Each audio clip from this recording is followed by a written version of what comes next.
Catherine Howard was supposed to have said, "I die a queen, but I would rather have died the wife of Culpeper," referring to her adulterous lover. This is a myth, but her real last words were even more heartbreaking. As the fifth wife of Henry VIII, Queen Catherine Howard reigned for barely a year and a half. She seemingly left behind no children or legacies, except for one huge tragedy. She was only the second English queen to ever be executed for adultery and treason. The first, her predecessor Anne Boleyn, who was her first cousin, has gone down in infamy. But the truth is, Catherine's history is even more tragic. Surprisingly for such a high-born lady, the details about Catherine's early life are mostly a mystery. We don't know what year she was born, although people generally believe it was around 1523. We don't even know what the birth order was in her huge family. The future queen might have been about her father's fifth child, but impressively her mother's 10th. Despite her aristocratic birth, Catherine spent most of her childhood in poverty as well as tragedy. While her father Edmund Howard was the son of a duke, he was a younger son and just one of 21 children. Auburn-haired, petite, and fair, Catherine met the beauty standards of early modern Europe, and people said she had a gentle, earnest face. Only the French ambassador Charles de Marillac offered a mildly dissenting view by reporting her as a moderate beauty. Judging by one of the most definitive portraits we have of Catherine, she inherited the Howard nose, which had a distinctive hook at the end. Catherine wasn't the most educated of Henry VIII's queens. With her impoverished upbringing, she didn't have the means to collect as many accomplishments as some of Henry's other women. She could read and write, although letter writing would contribute to her downfall, and she could dance well as play music. Because medieval records are notoriously lax, we don't always have reliable information about the personalities of Henry VIII's queens, even if we know their looks. Catherine Howard is the exception. Practically everyone agreed that from a young age she was vivacious and lively, and no one ever described her as devout or bookish. She adored dancing and did it whenever she could, but even it couldn't hold her interest for long. Apparently, she would often get distracted in the middle of her dancing lessons and start making jokes. Under the right guidance, Catherine's mini-charms could have probably matured well. However, her father was absent much of her life, and her mother died in 1528, when Catherine was only about 5. With her father abroad and her mother gone, Catherine went to live with her step-grandmother, Agnes Howard, who housed many girls in Lambeth. And this was hardly a disciplined upbringing. Agnes was an old woman, often away at court in London, and generally disinterested in her wards. This lack of supervision left Catherine disturbingly vulnerable, and she picked up some unsettling habits while there. She fell in with a set of older girls who snuck men into their bedrooms at night. In return, the men would ply the girls with gifts of wine, food, and other treats. Even so, Catherine got out of this precarious situation and into a more scandalous one. As a teenager, she served as the lady-in-waiting to Henry's fourth queen, Anne of Cleves. While the king infamously didn't take to his new German bride, he certainly liked Anne's pretty and young maid. Henry claimed he had never known the like to any woman when it came to Catherine, and within months of starting her career at court, she was the king's mistress. Henry was middle-aged, about 30 years older than her, and she was only 17 years old. But she reaped the benefits of his attention and gifts. So too did her family, and they may have had ulterior motives. According to certain experts, Catherine's ambitious uncle, the Duke of Norfolk, may have pushed her into Henry's arms, manipulating both his niece and Henry's feelings in order to gain more influence over the realm. If so, his plans quickly paid off tenfold. Henry annulled his marriage to Anne of Cleves after just 6 months on July 9, 1540. Now a free agent, he wasted little time making it official with Catherine, and the pair married on July 28, a scandalous 19 days after her annulment from Anne went through. More than that, Catherine and Henry were married on the same day of Thomas Cromwell's infamous execution for high treason. Cromwell had been the mastermind behind Henry's marriage to Anne of Cleves, and its failure put him out of favor and left him vulnerable to his enemies and Henry's wrath. Looking back, this could be interpreted as a bad omen. Likewise, Catherine's official queenly motto was, "No other will but his."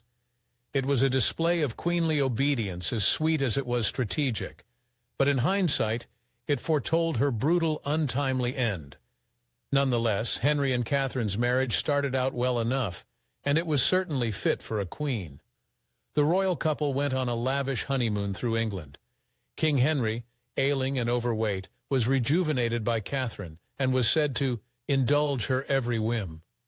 Like her famous first cousin Anne Boleyn, Catherine had a taste for French fashion, and Henry treated her to an abundance of new French dresses. These frocks were generally more modern and sexier than the usual English fare, which suited the flirty Catherine just fine. She also had her "no other will but his" motto sewn in gold at the edges of her sleeves. But the winter after their wedding, King Henry showed his violent side. By this time his legs were riddled with ulcers, and the agonizing pain made him ultimately depressed and furious. He was not an easy husband to be around, and his court wasn't much friendlier either. Catherine had an extremely tense relationship with her eldest stepchild, Mary Tudor, Henry's daughter, with Catherine of Aragon. After all, Catherine was up to 7 years younger than Mary herself, and Mary hadn't yet married while Catherine was Queen of England. The pair tipped throughout their time together, with Catherine once banishing 2 of Mary's own ladies from court to isolate the princess. There was one potential bright spot in Henry's family. Catherine appeared to adore Henry's daughter by Anne Boleyn, the future Elizabeth I, whom she was closely related to. The mostly neglected 7-year-old was treated to the place of honor at her stepmother's dinner table, and Catherine made a point to invite Elizabeth to court. Also, despite her youth and an experience as queen, and her modern reputation as an airheaded flirt, there is evidence Catherine was sharp, if not well-educated. She was a key part in convincing King Henry to release the poet Sir Thomas Wyatt from jail. This actually wasn't the first time Wyatt had been captured. He was detained as a suspect during Anne Boleyn's trial, so the fact that Catherine managed to do it was a huge feat, and suggests she possessed some major political potential that was cut off too soon. But before Catherine could get comfortable with palace life, it all unraveled. It happened almost by accident, and it came from a figure she probably thought was buried deep in her past. A man named John Lascelles knew that his sister Mary had known Catherine in her Lambeth days, and asked her why she didn't petition the Queen for a position at court. Mary responded that she didn't approve of Catherine's light ways when she knew her, light meaning too flirtatious. John, his suspicions raised about his queen, turned around and reported this to the Archbishop of Canterbury, Thomas Cranmer. To say this opened a Pandora's box doesn't even come close. First and foremost, Cranmer was interested in reform, and since Catherine came from an old Catholic family, he felt the Queen would never help his cause. He was then motivated to bring about her downfall, and piece by piece over the next few months, he would do just that. When the Archbishop investigated the claims, Catherine's old friends from her step-grandmother's house began talking, and the revelations shocked the cleric. According to his sources, when she was just 13 years old, Catherine began a romance with a much older music teacher, Henry Mannix. Given that Catherine was barely into her teen years at the time, and Mannix was a 36-year-old man, most modern historians believe he took advantage of the young girl. Catherine herself would reflect that, "Being but a young girl, I suffered him at sundry times to handle and touch the secret parts of my body," though both of them claimed it was never consummated. Sadly, though, this wasn't the only skeleton in Catherine's closet. Those from Catherine's past also claimed that after Mannix, Catherine became lovers with a one Francis Derham, who was about 10 years older than her, and worked on her grandmother's estate. Reportedly, this relationship was consummated. They referred to each other as husband and wife, and they had a pre-contract of marriage, until Catherine's grandmother discovered the affair and banned Derham from the premises. He eventually went away to Ireland. Before he did, though, some speculate that the couple exchanged vows. though Catherine would later deny they ever consummated their love as well, let alone had a pre-contract for marriage. True or not, this all had catastrophic implications. Hearing all this, the Archbishop of Canterbury, Thomas Cranmer, went to the Queen's lady-in-waiting Jane Boleyn to ask about Catherine's conduct with Manox and Derham. He got much more than he bargained for. All of a sudden, Boleyn broke down and told Cranmer about Catherine's affair, with someone Cranmer had no idea about. That's because, even as she was queen, Catherine was hiding a ruinous secret. When she was still a maid of honor to Anne of Cleves, Catherine was also courted by a favorite of King Henry, the handsome Thomas Culpeper. She was even considering marriage until Henry came along. When she became queen, her relationship with Culpeper didn't stop. The debate still rages about just how much contact Catherine and Thomas had with each other before and especially after she became Queen of England. But the answer definitely isn't none. Without a shadow of a doubt, the emotional aspect of their relationship was still going strong while Catherine shared Henry's bed. But other signs point to even more treasonous behavior. Culpeper and Queen Catherine frequently set up secret meetings through her lady-in-waiting, Jane Boleyn. During these rendezvous, they would talk, touch, and maybe more. And now the Archbishop of Canterbury knew about it, and Manox and Derham. The heat was turning up, and investigators got permission to rip apart Catherine's chambers. What they found was the final nail in the coffin. They uncovered a letter from Howard to Thomas Culpeper, and its contents all but buried her. In the fateful letter, Catherine writes, "When I think again that you shall depart from me again, it makes my heart die to think what fortune I have that I cannot be always in your company." She signed the letter, "Yours, as long as life endures." That life would not endure long. Initially, Henry was unwilling to believe that his sweet fifth wife could ever be dishonest with him. When he first received a letter of accusations against Catherine, the king insisted their evidence was a forgery and ordered a private investigation, only so her name could be cleared. Henry quickly changed his mind about Catherine's innocence, and instead started trying to soothe his hurt pride, and had her charged with treason for her adultery. When the warrant for Catherine's arrest came down, Henry also conveniently arranged to be praying in a chapel. That way he looked extremely devout and even merciful as he signed away his wife's life. According to one story, Queen Catherine's arrest couldn't have gone more horrifically. Apparently, she briefly escaped her captivity and ran to where King Henry was hearing Mass. Before she could make it to the door and beg for her life, the young queen was dragged back to her apartments. Whether this is true or not, it's certain that when Catherine found out she was being investigated, her response was heartbreaking. She was so distressed that she was practically incoherent, and the Archbishop started to become worried she was at risk of harming herself. He actually ordered the servants to remove all sharp objects from her chambers to protect her. It's hard to blame her. Catherine knew what Henry had done to her cousin Anne. According to sources close to the king, Henry, meanwhile, sank further into depression, which he dealt with by drinking copious amounts of wine and ordering women up to his bedchambers. When Henry's men detained and interrogated Thomas Culpeper, he claimed he and Howard had refrained from intercourse. Nonetheless, he did own that things were very much headed in that direction.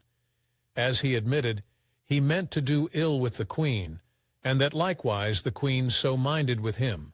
Furious that Catherine hadn't really loved him and had fallen for one of his favorites instead, Henry VIII stripped Howard of her queenship on November 23, 1541. She spent the rest of the winter under supervision at a former convent far away from the king. Henry was incensed that his queen, but he also made sure to get vengeance on Thomas Culpeper and Catherine's ex-husband, Francis Derham. Culpeper received a dignified execution with a simple beheading on December 10, 1541. But Derham, who had done nothing more than love Catherine before she was queen, got hanged, drawn, and cornered for high treason on the same day as Culpeper. Catherine was next, and she knew it. Just days before her execution, Henry's men transferred Catherine via barge to the infamous Tower of London. Reportedly, Catherine was so panicked and wild that the aides had to shove her into the boat. Even more morbidly, their route to the tower passed directly under London Bridge, giving Catherine a clear view of the heads of both Culpeper and Derham, which were now proudly displayed on stakes. On the eve of her execution, Catherine asked for a chopping block. She allegedly spent hours laying her head up and down again and again, making sure she could get it just right. When Catherine walked to the execution block the next day, many people commented on how still and composed she looked. That's not the truth. Not only was she pale and breathless, she had actually been so terrified she could barely move properly and had to request help to climb onto the scaffold. She was beheaded on February 13th, 1542. She was only around 19 years old when she died, and she had ruled for less than 2 years. Jane Boleyn, the lady-in-waiting who assisted her affair with Thomas Culpeper, was beheaded right after her mistress, and Henry buried the two of them in an unmarked grave in the nearby chapel. Henry had not attended the execution. Howard's death sent shockwaves throughout Tudor England, particularly for the young Princess Elizabeth. At the news, an 8-year-old Elizabeth allegedly vowed that she would never marry. After all, she'd already seen her mother go the same way. There were many reasons why the Virgin Queen never wed, but Catherine's execution does make for a good origin story.